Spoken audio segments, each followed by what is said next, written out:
One more agent tip. Okay, this one's about money orders. Please don't use money orders. Okay, so why don't we want you to use money orders for your earnest money?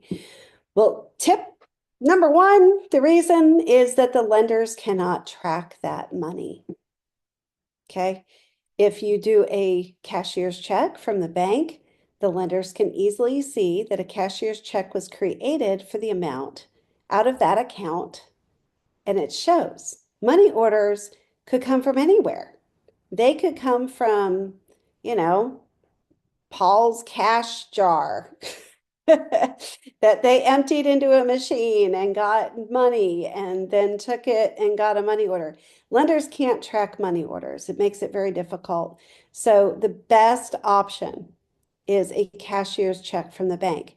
And why is that the best option? Well, because we can turn it back around in 24 hours because it's almost like cash. Now, it isn't cash, and we don't take cash either. A little bit of liability there. And we also don't have a bank in our back pocket. So poor Holly needs to run into Ackworth from wherever she's at.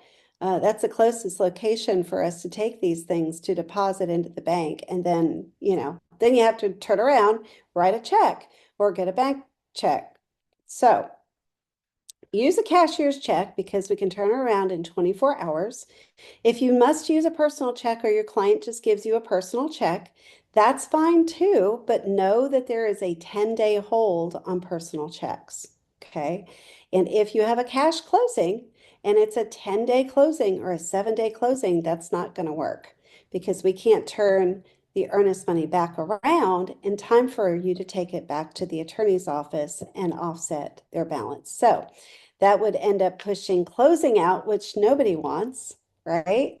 So if a personal check is used, not a problem. Please make sure it's a good check. If it's from an LLC, you get a check and it's in an LLC name and the buyer is in, Susie Smith's name or whatever like that, you need to check that the LLC is active and current.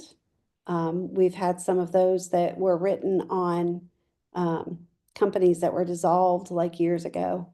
So you can check that at secretaryofstate.gov and you just do a business search and you search the name and you can see whether they're active, compliant, and have paid their registration fee to the state for the year.